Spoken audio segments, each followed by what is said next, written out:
नमस्कार दोस्तों, Rajasthan university BA third semester important question political science के लिए देखने वाले हैं, तो वीडियो पूरा जरूर देखिएगा। सबसे पहले यूनिट है आपकी लोकतंत्र राजशाही, जिसमें ब्रिटेन और जापान की हम चर्चा करने वाले हैं।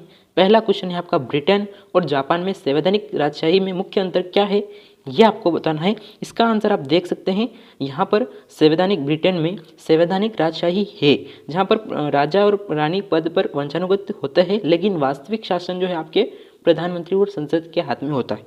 जबकि आपके जापान में है, जापान का सम्राट केवल सांकेतिक प्रमुख होता है, लेकिन वास्तविक शासन जो है आपके प्रधानमंत्री के हाथ में होता है। नेक्स्ट अगर हम बात करें आपका ब्रिटेन की संसदीय संप्रभुता का क्या अर्थ है, यह आपको बताना है कि पार्लियामेंट्री सॉवरेनिटी में क्या अर्थ है यहाँ पर ब्रिटेन में। तो आप देख सकते हैं, आंसर आप पॉज करके पढ़ लीजिएगा।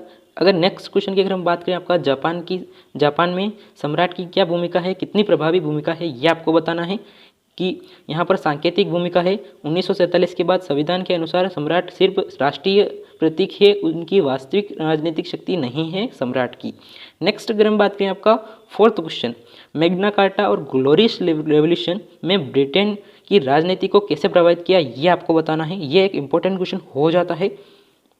यहाँ इसमें पहली बार शक्ति को सीमित किया गया, राजा की शक्ति को सीमित किया गया और नागरिकों को कुछ अधिकार प्रदान किए मैग्ना कार्टा में। 1215 में ये किया गया था मैग्ना कार्टा, और ग्लोरियस रेवोल्यूशन 1688 में इसने संवैधानिक राजशाही की नींव रखी और संसद को सर्वोच्च शक्ति प्रदान की। नेक्स्ट अगर हम बात करें आपका फिफ्थ क्वेश्चन, ब्रिटेन और जापान की विधायी संरचना और कार्यप्रणाली की तुलना करना है, यानी कि पार्लियामेंट्री फॉर्म ऑफ गवर्नमेंट की संरचना को आपको तुलना करना है।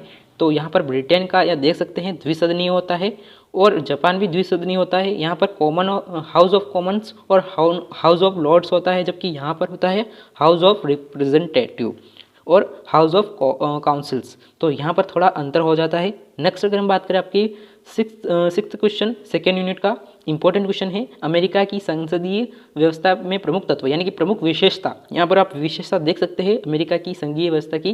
तो पहली विशेषता हो जाएगी आपकी संघीय संविधान होता है अमेरिका में, और शक्ति का विभाजन होता है, पावर ऑफ सेपरेशन जिसे हम कहते हैं। नेक्स्ट अगर हम बात करें आपकी केंद्र और राज्यों के अधिकारों को स्पष्ट परिभाषित किया गया है। नेक्स्ट अगर आपकी बात करें तो स्वतंत्र न्यायपालिका होती है अमेरिका में।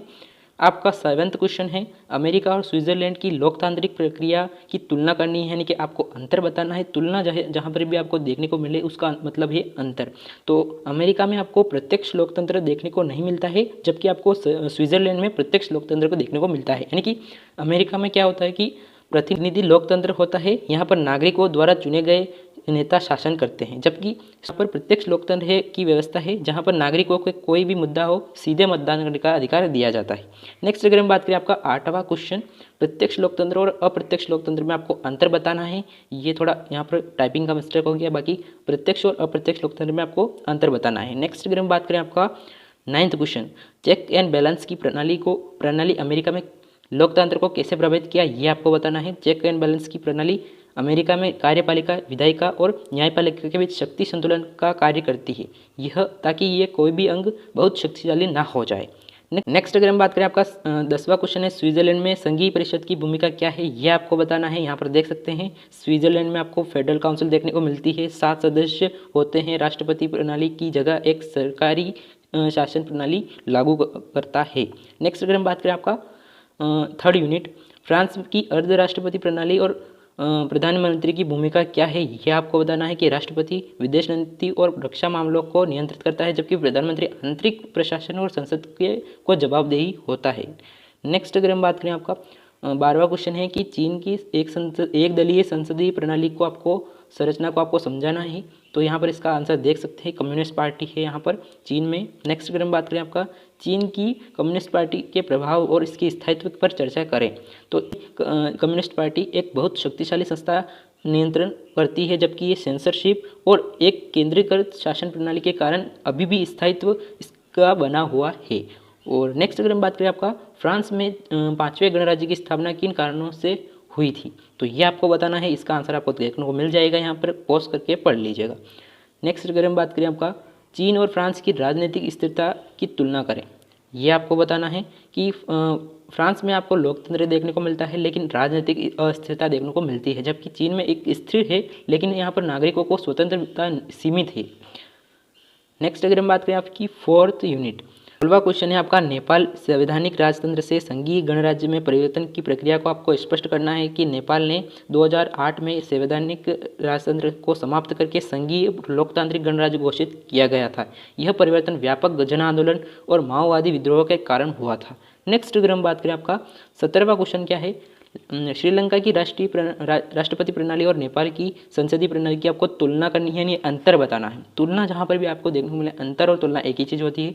श्रीलंका में एक राष्ट्रपति प्रणाली है जहाँ पर राष्ट्रपति कार्यपालिका का प्रमुख होता है, जबकि नेपाल में आपको संसदीय प्रणाली देखने को मिलती है जहाँ पर प्रधानमंत्री कार्यपालिका का प्रमुख होता है। नेक्स्ट अगर हम बात करें आपका नेपाल और श्रीलंका की जातीय संघर्ष राजनीति पर आपको चर्चा करनी है। नेपाल का आपको आंसर देखने को मिल जाता है, नेपाल में आपको मैदेसी और पहाड़ी समुदाय के बीच तनाव देखने को मिलता है, जबकि श्रीलंका में क्या होता है, तमिल और सिंगोली समुदाय के बीच आपको संघर्ष देखने को मिलता है, जातीय संघर्ष। तो नेक्स्ट अगर हम बात करें आपको 19वां क्वेश्चन, भारत का नेपाल और श्रीलंका की राजनीति पर कैसा प्रभाव पड़ता है, ये आपको बताना है।